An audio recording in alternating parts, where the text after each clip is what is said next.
This channel does not promote any violent, harmful, or illegal activities. All content provided by this channel is meant for an educational purpose only. Brought to you by V-Guard, co-powered by Sensodyne O Vimal, বলো কথা কেশরী।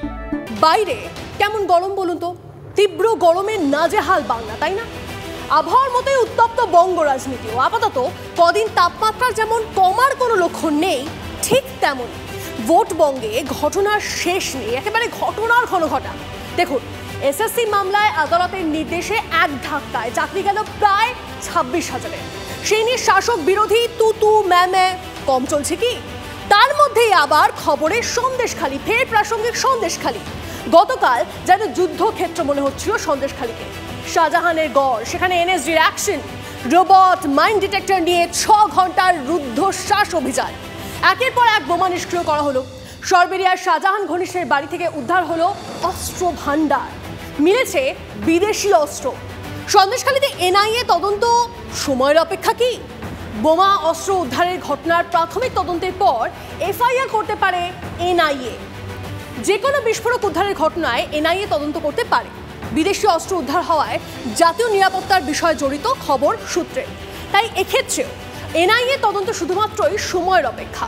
শাহজাহানের ঘনিষ্ঠ হাফিজুল খানের আত্মীয় আবু তালেব মোল্লার বাড়ি থেকে বিদেশি 9mm, দেশি 7mm বোমা, কার্তুজ সহ দেশি বিদেশি 15টি আগ্নেয়াস্ত্র উদ্ধার হয়েছে। যে বাড়িটি তৃণমূল কংগ্রেসের এক নেতার আত্মীয়ের বাড়ি, এবং সেই বাড়িতে লোকজন ছিল না, ইলেকট্রিসিটি কানেকশনও ছিল না। তারপরে মেঝে খুঁড়ে সেইখান থেকে অস্ত্র পাওয়া যায়, এবং অস্ত্রর মধ্যে অনেকগুলো হচ্ছে বিদেশি অস্ত্র। বেশিরভাগ অস্ত্র হচ্ছে মেড ইন, মানে আউটসাইড ইন্ডিয়া। তো এবার তো বোঝা যাচ্ছে তৃণমূল কংগ্রেসের বিদেশ প্রীতি কেন এত, কোথা থেকে এসছে অস্ত্রগুলো, কী কাজে ব্যবহার হতো। এজন্য তদন্ত হওয়া উচিত, এবং বড় তদন্ত হওয়া উচিত, এনআইএ তদন্ত হওয়া উচিত, এর সাথে অ্যাটাচ করা উচিত। সিবিআই, এনআইএ সবাইকে নামিয়ে ভোটারদের মধ্যে ভয় সৃষ্টি করার চেষ্টা চলছে। আমরা এর তীব্র নিন্দা করছি। আগ্নেয়াস্ত্র বিস্ফোরক উদ্ধারের পর থেকেই বেপাত্তা আবু তালেব। খোঁজ নেই আবু তালেবের ভগ্নিপতি সরবেরিয়া আগার আটি পঞ্চায়েতের সদস্য হাফিজুল খানের। সিবিআই আধিকারিকেরা শুক্রবার রাতে এলাকা ছাড়ার পর আবু তালেবের বাড়িতে আসেন তার পরিজনেরা। এদিন ফের আবু তালেবের বাড়িতে যায় সিবিআই। শেখ শাহজাহানের ঘনিষ্ঠ তৃণমূলের পঞ্চায়েত মেম্বার হাফিজুল খাঁয়ের ভগ্নিপতি আবু তালেব মোল্লার এই বাড়ি কোথায় অবস্থিত? এই বাড়ি একেবারে গ্রাম্য এলাকায়, চারপাশে ভেরি, বাসন্তী হাইওয়ে সংলগ্ন। এই ঘরের এই যে জানলার ভেতরে যে অংশটি দেখা যাচ্ছে, সেখানে মেঝের মধ্যে সিমেন্ট দিয়ে বাঁধানো হয়েছে নতুন করে, অর্থাৎ এই মেঝে খোঁড়া হয়েছিল। তদন্তকারীরা এই মেঝে খুঁড়েছিলেন, এবং কেন্দ্রীয় তদন্ত সংস্থা সূত্রের খবর এই মেঝের মধ্যে থেকেই উদ্ধার হয়েছে বিস্ফোরক। এই বাক্সের মধ্যেই যে আর্মস, সেই আর্মস এখানে রাখা ছিল। প্রশ্ন হলো, এই দেশি বিদেশি আগ্নেয়াস্ত্র কেন এখানে মজুত করা হয়েছিল? বিস্ফোরক কেন মজুত করা হয়েছিল? আর বিস্ফোরক আর আগ্নেয়াস্ত্রের হাত ধরে শেখ শাহজাহানের আরও বড় কোনো চক্রের সঙ্গে জড়িত থাকার যোগসূত্র কি তৈরি হয়ে গেল? সেটা আগামী দিন বলবে। ক্যামেরায় অমিত দাসের সঙ্গে সৌরভ দত্ত, TV9 বাংলা, সন্দেশখালী। রাধানগর ছেড়ে সরবেরিয়ায় যাওয়ায় কাল হলো। ছেলেকে নিয়ে এমনই আক্ষেপ বাবা নূর হাসান শেখের। মাস 6 আগে জমি বিক্রি করে তাকে টোটো কিনে দেন বাবা নূর হোসেন শেখ। সেই থেকে আবু সরবেরিয়া এলাকার টোটো চালক।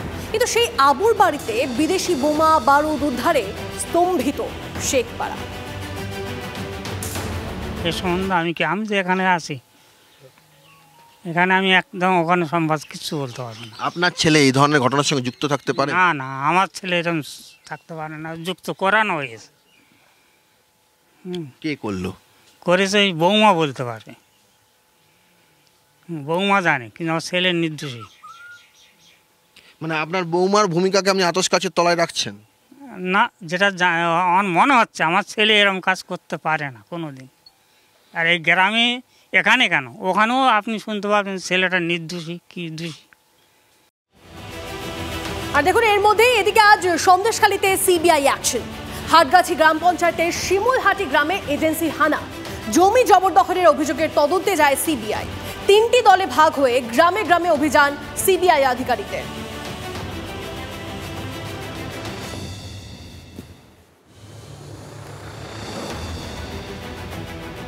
আচ্ছা বলুন তো, যে অস্ত্র পুলিশের কাছে থাকার কথা সেটা শাহজাহানের ঘনিষ্ঠের বাড়িতে কিভাবে এলো?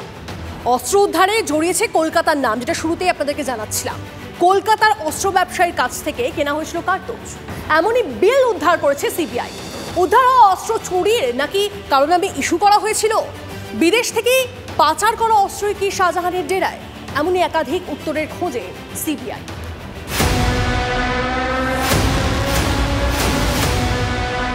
শেখ শাহজাহানের গড় যেন রহস্যের খাস মহল। শুধু নারী নির্যাতন বা জমি দখল করে ভেরি তৈরির গুচ্ছ গুচ্ছ অভিযোগই নয়, এবার অস্ত্র উদ্ধার হয়েছে শেখ শাহজাহানের ঘনিষ্ঠের বাড়ি থেকে। 100%-এর ভেতরে 20%, 20% অগ্নিঅস্ত্র উদ্ধার হয়েছে, এখনো 18% আছে। তো এইগুলো উদ্ধার করার জন্য আমরা অবশ্যই ইলেকশন কমিশনের কাছে আমরা দ্বারস্থ হব। সিবিআই সূত্রে খবর, কলকাতার অস্ত্র ব্যবসায়ীর কাছে কার্তুজ কেনা হয়েছিল, এমন বিল উদ্ধার হয়েছে। তাতে নাম লেখা আছে শেখ শাহজাহানের। কিন্তু প্রশ্ন উঠছে, শাহজাহান ঘনিষ্ঠ আবু তালেবের বাড়িতে কতদিন ধরে অস্ত্র মজুত করা হয়েছিল? কী কারণে জমা করা হয়েছিল আগ্নেয়াস্ত্র বিস্ফোরক? আন্তর্জাতিক অস্ত্র পাচার চক্রের কোনো যোগসূত্র রয়েছে কি? সন্দেশখালী থেকে অস্ত্র ভাণ্ডার উদ্ধারের ঘটনায় এবার কলকাতা যোগ স্পষ্ট, আরও স্পষ্ট শাহজাহানের যোগও। তার কারণ তদন্তকারীরা বলছেন তল্লাশির পর তারা বেশ কিছু বিল উদ্ধার করেছেন ওই জায়গা থেকে, এবং সেই বিলগুলি মূলত কার্তুজ কেনার বিল। কলকাতার একটি নামী আর্মস ডিলারের থেকে সেই কার্তুজ কেনা হয়েছিল, এবং সেই কার্তুজগুলি কেনা হয়েছিল শাহজাহান শেখের নামেই। তার কারণ সেই বিলে শাহজাহান শেখেরই নাম রয়েছে। পুলিশ যে আগ্নেয়াস্ত্র ব্যবহার করে সেই কোল্ড রিভলভার কি করে আবু তালেবের বাড়িতে পৌঁছলো, এই প্রশ্নেই এখন রাজ্য রাজনীতি উত্তাল। বিজেপির এ রাজ্যের দায়িত্বপ্রাপ্ত সহ পর্যবেক্ষক ও আইটি সেলের প্রধান অমিত মালব্য এক্স হ্যান্ডেলে লিখেছেন, ওই রিভলভার কি রাজ্যের অস্ত্রাগার থেকে চুরি হয়েছিল? অস্ত্র চুরি হলে তা নিয়ে রিপোর্ট পেশ হয়েছে। স্বরাষ্ট্রমন্ত্রী মমতার পুলিশও কি সন্ত্রাসের সিন্ডিকেটের একটি অংশ, যে সিন্ডিকেট বিদেশ থেকে দেশে অস্ত্র আমদানি করছে? তাদের যদি সামান্য শিরদাঁড়াটা সোজা থাকতো তাহলে আজকে এনএসজিকে আসতে হতো না এই বোমার আরডিএক্স উদ্ধার করার জন্য। পুলিশকে মুখ্যমন্ত্রী শুধু ব্যবহার করছেন, মানে পুলিশ আর প্রশাসনকে ভোট করানোর জন্য আর মানুষকে ভয় দেখানোর জন্য, আর শেখ শাহজাহানের মতো গুন্ডাদেরকে অ্যাসিস্ট করার জন্য। ভয়ঙ্কর ব্যাপার, কারণ পুলিশও অস্ত্র দিচ্ছে, হয়তো কোল্ড দেখলাম ব্যাপারে। তারপরে পুলিশের মধ্যেও তো তৃণমূলের লোকরা আছে, তারা তো অস্ত্র দিচ্ছে না, তো পুলিশের অস্ত্র আসবে কি করে? এটা বড় সড়ো তদন্ত কথা। এখানে এই বাংলা দিয়ে ড্রাগ পাচার হয়, এই বাংলা দিয়ে অস্ত্র পাচার হয়, এই বাংলা দিয়ে নারী পাচার হয়, কি না হয়, এই বাংলা দিয়ে জাল টাকা পাচার হয়। দিদির নেতৃত্বে এই বাংলা পাচারের স্বর্গরাজ্যতে রূপান্তরিত হয়েছে। অস্ত্র উদ্ধারের ঘটনায় তৃণমূল যখন বিরোধীদের আক্রমণের মুখে পড়েছে, তখন পুলিশকে কাঠগড়ায় তুলে নিজের দলেরই অস্বস্তি বাড়িয়েছেন সৌগত রায়। পুলিশের তো আগেই বার করা উচিত ছিল, কোনো সন্দেহ নেই। বেআইনি অস্ত্র রাখলে সেটা ধরা তো পুলিশেরই কাজ।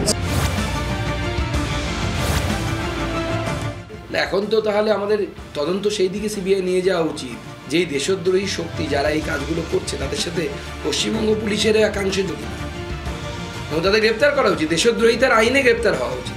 রাজ্য পুলিশে তো শাহজাহানকে অ্যারেস্ট করেছিল, সিবিআই ইডি তো শাহজাহানকে অ্যারেস্ট করতে পারেনি, রাজ্য পুলিশই করেছিল, ওদের ক্রেডিটটা রাজ্য পুলিশের। আগ্নেয়াস্ত্র বিস্ফোরক উদ্ধারের ঘটনায় আবু তালেব ও হাফিজুল খাঁকে জিজ্ঞাসাবাদ করলে কি আরও বিস্ফোরক তথ্য মিলতে পারে?